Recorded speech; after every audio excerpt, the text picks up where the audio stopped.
week about if I were pastor of one of those churches that meets in a school cafeteria, and we were all sitting around round tables for worship. I was thinking about if that were us, that this week I would have placed on these round tables in front of you, in addition to good coffee and excellent pastries, plain white paper, colored pencils, and a 64 box of crayons for each table.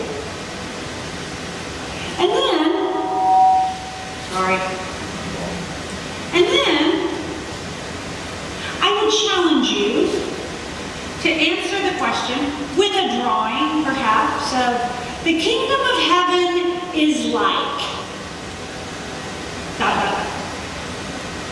Kingdom of heaven is like. And some of you might draw big, fluffy clouds and golden angels surrounding a big throne covered in jewels with an old white man desperately in need of a shave. Some of you might draw something that looks like the Wizard of Oz, with a yellow brick road and a big green castle. Maybe with flying monkeys instead of angels. It's your drawing. Some of you perhaps might draw a fence with a big gate, with St. Peter sitting on a bar stool with his book open, ready to search diligently for your name. Those are the things I found this week. When I Googled, we didn't coordinate our Google searches clearly. When I Googled Kingdom of God, I had to Google up Kingdom of God because Kingdom of Heaven yielded some movie from 2005 about the Crusades. I didn't know it existed, but I do now. Which led me to ask the question, what in the world is the Kingdom of Heaven, and what in the world, or the other world as it might be, does it look like? Clearly this was an important question here in the 13th chapter of Matthew. We seem to be at the center of Matthew's gospel, where we're almost exactly halfway through our journey through Matthew. Chapter 13 is another strange chapter. It's long, and it has 7 different parables. 4 of them involve farming. 1 involves baking. 1 about expensive jewelry. And 1 about fishing. Jesus starts with a farmer who throws out a bunch of seed randomly around the field, and then he tells a story of a farmer who had a vandal attack his farm, and he ended up with weeds all mixed in with his wheat. And then we get to the passage that we read this morning, and he tells the disciples that the kingdom of heaven is like a mustard seed. Then 2 verses later, Jesus says the kingdom of heaven is like yeast. Now, at this point, I got to thinking, well, maybe Jesus has a little bit of a pattern. Maybe there's a theme here of seed-like little things, because if you didn't know what yeast was and you just had it in your hand, you might think, oh, it's a seed. Could be, maybe. Then in verse 44, Jesus says that the kingdom of heaven is like like a treasure hidden in a field, and a merchant in search of fine pearls. Finally, Jesus says that the kingdom of heaven is like a net that people threw out into the lake and gathered up all kinds of fish. And then, if you've made it this far through your reading of chapter 13, you get to verse 51, and Jesus looks out at all of the gathered people, and he says, "Okay, y'all got it?" And they say, "Uh-huh." And then it says Jesus finishes his parables and Jesus departs. So now what do you want to draw with your 64 box of crayons? What is the kingdom of heaven like? First takeaway I have from chapter 13 and what the kingdom of heaven must look like. I wouldn't know how to draw it, but the first thing I thought about was the 12 days of Christmas. This feels a little bit like the 12 days of Christmas with a partridge in a pear tree. We don't have a pear tree, but maybe we have a mustard shrub tree, depending on which one you read. I don't have a partridge, I don't think. It's not in my bird book, but I am becoming a crazy bird lady. And as I've taken to doing this winter with all my deep theological questions, I sat in my chair this week and looked out and asked my birds what I should do with this hodgepodge of seed stories as they're making a mess of the bird seed that we put out to feed them, properly curated from the guy in the bird store, of course. The kind of seed matters. And the birds said, well, start with the mustard seed because we are in that story. And since I'm in absolute adoration of the birds on my deck as I wait for spring, mustard seed it was. And the first question I had when I read this was, who plants these seeds in their fields? Anybody ever seen a field of mustard? Yes? Where? Oh, yay. Good, Doug. Where have you seen a field of mustard? Oh, the Central Valley. Yes, of course. All things grow in the Central Valley of California.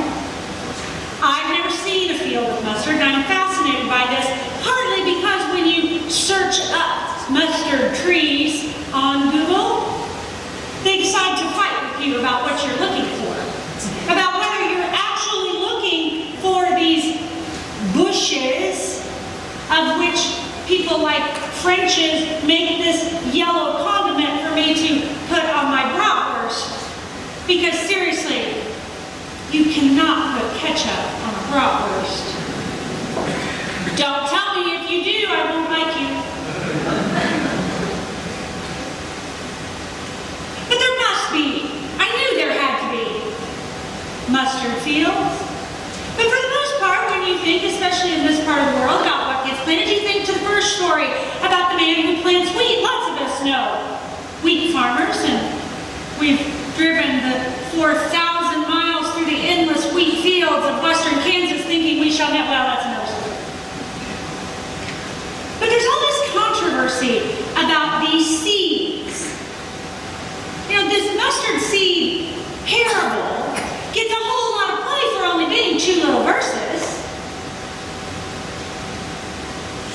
And even in my own geekdom, I couldn't quite follow all the fighting about the different kind of tree that the mustard seed grows to be. But I don't think it's a weed, as some people argue. And I'm not really sure it's a tree, and I thought, what am I supposed to do with this? And then, as I do each week, I turned to read Eugene Peterson's Message paraphrase. And you can imagine my great relief when Gene Peterson, paraphrasing his Message Bible,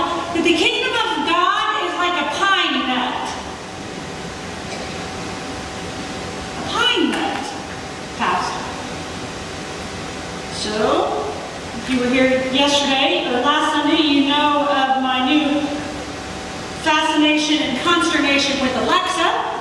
I said to Alexa, Alexa, I didn't trust Alexa, so I used my own typers and looked up, and sure enough, somebody had asked Gene Peterson about this pine nut situation. You can't just go changing from a mustard seed to a pine nut. And he says, well, you know, these are complicated stories, and people have a hard time relating with them. And Gene Peterson, like me, had never known anybody who had seen a mustard field. So he says, I figured I'd try to make it relatable, and lots of people seen pine nuts. Not many people knew about mustard bushes. And so I changed it to pine nuts. And so I decided if Eugene Peterson can think it's indifferent as to what the seed is, then I can think it's indifferent as to what the seed is. So the kingdom of heaven is like a pine nut. And I said this to my birds about pine nuts, and they said, move on.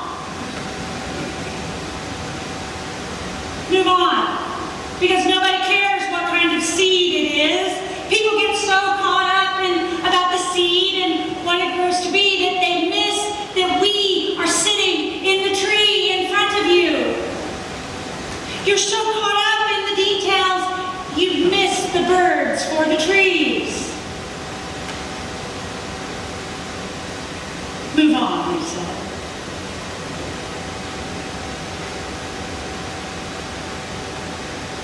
The woman in the east. It's interesting. If you're paying attention and you're reading it in a certain translation, you have to pay attention to the bottom where there's a footnote, and it's in very tiny print, and you really have to make sure your glasses are adjusted appropriately so you can read the tiny italics print that says, Jesus, there's controversy about how Jesus tells the story, that it's not just that she mixed the yeast into the flour, it is that she hid the yeast in the flour.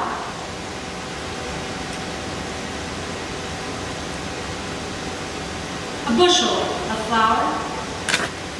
A bushel of flour is how much? It's a lot. Yes, 50 pounds a lot. Marsh, you could make a lot of communion bread with 50 pounds of flour. I would make a big old mess with 50 pounds of flour, and I'd have 25 of it on top of me. You have to be careful with baking.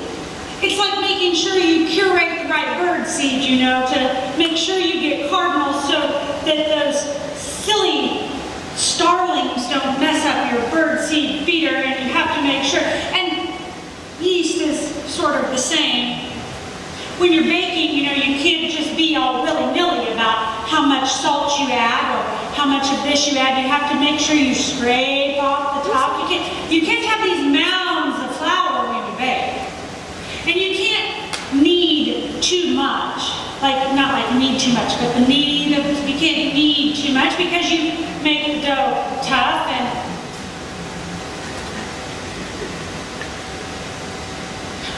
you can only tell, really, if you look at dough, when you first make dough, you know, the only way you know if there's yeast in it is after it sits a bit and has a chance to do its work and rise.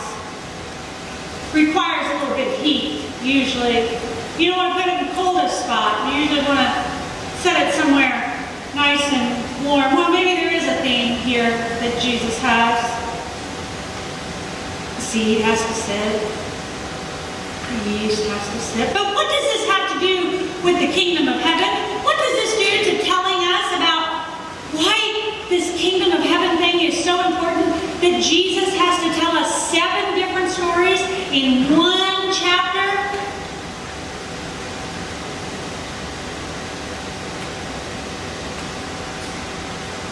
My birds said to me, "What's the point, sister?" Well, what if the point is that Jesus is trying to explain to this huge crowd of people that the point is more complicated than they'd like to think. That it they want it to be. That they, like we, sometimes really need an answer.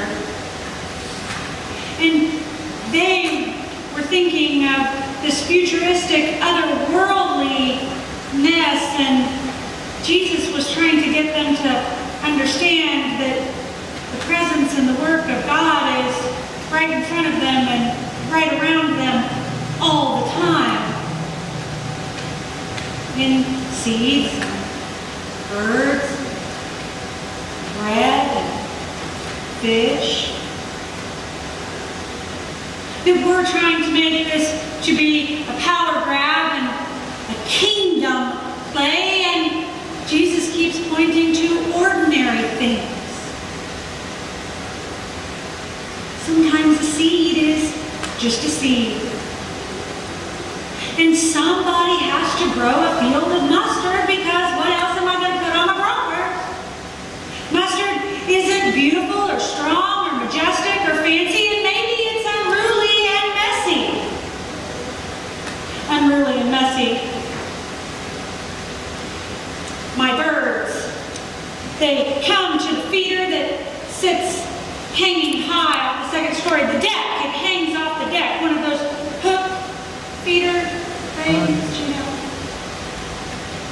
Well, down below, there's a pond that's behind the neighbor's house, and there's this washout, and we have this retaining wall, and there are all these horrible, ugly, disturbing, unruly bushes that have grown up about. And I've hated them since we moved in. I want them to be a little nicer and a little more manicured and, well, roses or something. You know, they should be nice back there. As you look off the deck, watch the sunset. But we have these woody bushes things. And I keep fussing at Mr. Stites to cut them back, so we can create a beautiful thing. Well, this winter, the crazy bird lady has discovered that when she's on the elliptical and she's looking out the window from the basement, her birds are just covering those ugly, woody bushes as they patiently wait their turn at the bird feeder. And you can see them from a long way away, especially the male cardinal's bright red. The woodpecker finds a different place. He can't quite hang on. Well, female. They love that woody mess of unruliness that grows along the retaining wall. You'll see 8 or 10 or 12 cardinals sitting out there waiting their turn at the bird feeder. Mr. Stites may never get to cut those bushes at this point. The kingdom of heaven is like. Maybe Jesus' entire point of this rambling is to help his disciples understand that they can't. That the work of God is confusing and full of questions and unclear and unruly, and sometimes hidden in a 50-pound bag of flour. If you were sitting with your 64 box of crayons, what would you draw now? I'm well aware that this sermon has been all over the February Kansas City weather map. And maybe here at the center of Matthew's gospel is the centerpiece of Jesus' teaching that there really isn't one right answer. And even in journey churches like ours, that we come looking for an answer, something that, a big sturdy tree that we can grasp onto, and we get from Jesus a woody shrub of questions. Do you feel a little lost with this rambling this morning? I do. And I feel like maybe the disciples and those listening were a little lost. So much so that when they got to the end of chapter 13, they couldn't even formulate a question. So that when Jesus says, "Do y'all understand?" they looked at him with the same glazed and confused look that some of you are looking at me with right now. You know, the rule of being confused and pretending that you're smart is that when someone asks you a question and you don't quite understand, smile and nod. I feel like that's perhaps what the disciples did at the end of chapter 13. It wasn't like, "Oh yeah, Jesus, we got it, and we can totally go teach Sunday school with this now." The kingdom of God is like, smile and nod. St. Augustine, or St. Augustine, depending on tomato, but one of the earliest of the church patriarchs, gives me great comfort when I find myself in these smile and nod at Jesus places. St. Augustine said, "If you understand it, it is not God." And if you aren't sure about believing an early century church patriarch, then perhaps Albert Einstein is more your speed. Einstein says the most beautiful thing we can experience is the mysterious. It is the source of all true art and all science. The one whom this emotion as a stranger can no longer pause to wonder or stand wrapped in awe. This one is as good as dead.